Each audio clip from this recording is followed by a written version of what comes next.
Hello students, आपका मेरे channel विकास education point पर स्वागत है।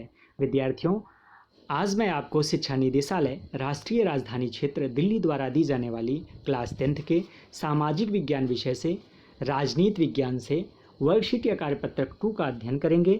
विद्यार्थियों, यह कार्यपत्रक 8 जुलाई 2021 की है। आइए अध्ययन करते हैं। आज का हमारा टॉपिक है भारतीय संविधान। प्यारे विद्यार्थियों, पिछले कार्यपत्रक में आपने भारतीय संविधान की उद्देशिका को देखा व उसमें भारतीय संविधान की प्रमुख विशेषताओं को खोजने का प्रयास किया।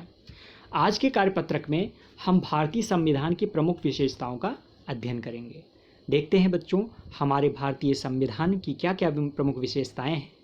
तो पहला है संघवाद, दूसरा इसका विशेषता है बच्चों संसदीय शासन प्रणाली है, और हमारे देश में जो है सार्वभौमिक वयस्क मताधिकार प्राप्त है, शक्तियों का बंटवारा किया गया है, मौलिक अधिकार प्राप्त हैं लोगों को, और धर्मनिरपेक्षता है, किसी भी विशेष धर्म को यहाँ पर मान्यता नहीं दी गई है। तो ये सभी भारतीय संविधान के प्रमुख विशेषताएं हैं। आइए इनके बारे में विस्तार पूर्वक जानते हैं व समझते हैं। तो बच्चों, पहला है संघवाद। तो शासन की ऐसी प्रणाली जहाँ शासन 2 अथवा 2 से अधिक स्तर में बटा होता है, तो उसे हम संघवाद कहते हैं। जैसे हमारे देश में ये विद्यमान है। पता लगाइए क्या भारत में संघवाद है। अपने उत्तर के पक्ष में तर्क रखिए। तो चलिए इसका आंसर कर लेते हैं पहले बच्चों। हाँ, भारत एक संघीय देश है, क्योंकि भारत में सरकार के 1 से अधिक स्तर हैं। जैसे केंद्र सरकार, राज्य सरकार, स्थानीय सरकार। शासन के प्रत्येक स्तर के लिए शक्तियाँ और आय के स्रोत अलग अलग हैं। सभी प्रकार की सरकारें एक ही नागरिक समूह पर प्रशासन करती हैं। ठीक है, नागरिक समूह प्रशासन करती है। ठीक है ना। तो चलिए ये हो गया संघवाद। आइए अब हम संसदीय प्रणाली, शासन प्रणाली के बारे में जानते हैं। तो बच्चों, शासन की ऐसी प्रणाली जहां संसद को प्रमुखता प्राप्त हो, जनता अपने सांसदों का चुनाव करती है, वह सांसद अपने प्रमुख राष्ट्रपति प्रधानमंत्री का चुनाव करते हैं। पता लगाइए कि क्या भारत में संसदीय शासन प्रणाली है। अपने उत्तर के पक्ष में तर्क दीजिए। आइए बच्चों इसके बारे में समझते हैं। इसको कैसे करेंगे। हाँ, हमारे देश में संसदीय प्रणाली है। हम अपने प्रतिनिधि या संसद के सदस्यों का चुनाव करते हैं। संसद के ये सदस्य अपने प्रमुखों राष्ट्रपति प्रधानमंत्री का चुनाव करते हैं। ठीक है, चलिए नेक्स्ट देखते हैं बच्चों, सार्वभौमिक वयस्क मताधिकार। तो ऐसी व्यवस्था है जहां एक निश्चित आयु को प्राप्त करने के उपरांत सभी नागरिकों को मत देने एवं अपने शासन का चुनाव करने की आज़ादी हो।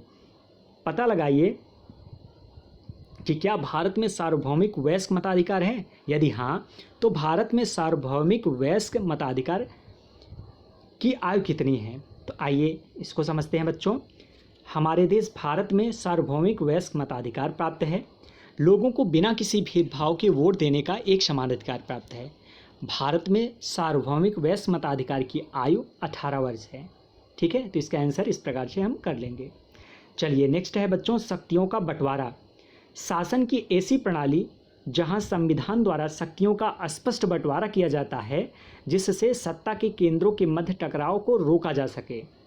बच्चों, पता लगाइए क्या भारत में संविधान द्वारा शक्तियों का बंटवारा किया गया है। यदि हाँ, तो इन शक्तियों का बंटवारा किस प्रकार किया गया है। आइए इसको करते हैं बच्चों। हमारे देश में संविधान के शक्तियों को 3 सूचियों में विभाजित किया गया है: संघ सूची, राज्य सूची और समवर्ती सूची। ठीक है, चलिए नेक्स्ट देखते हैं बच्चों, मौलिक अधिकार।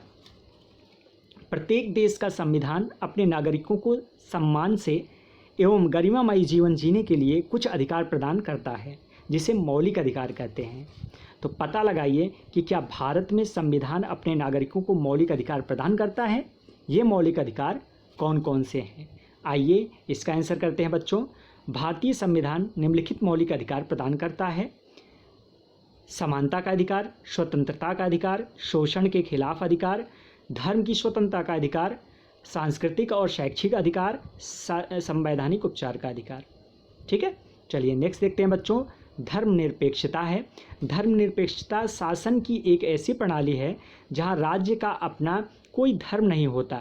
राज्य अपने नागरिकों के मध्य धर्म के आधार पर कोई भेदभाव नहीं करता। उसके सभी नागरिकों को किसी भी धर्म को मानने की आज़ादी होती है। पता लगाइए कि क्या भारत में धर्मनिरपेक्षता का पालन किया जाता है? अपने उत्तर के पक्ष में तर्क दीजिए।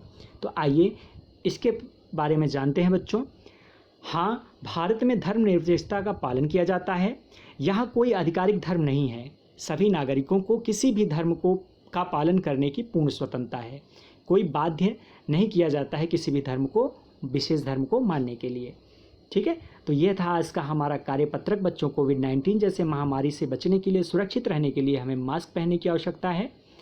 बच्चों, अगर आप लोगों को किसी भी प्रकार का कोई कठिनाई होता है तो आप कमेंट करके पूछ सकते हैं। आपके उस प्रॉब्लम का सॉल्यूशन किया जाएगा, हल किया जाएगा। धन्यवाद।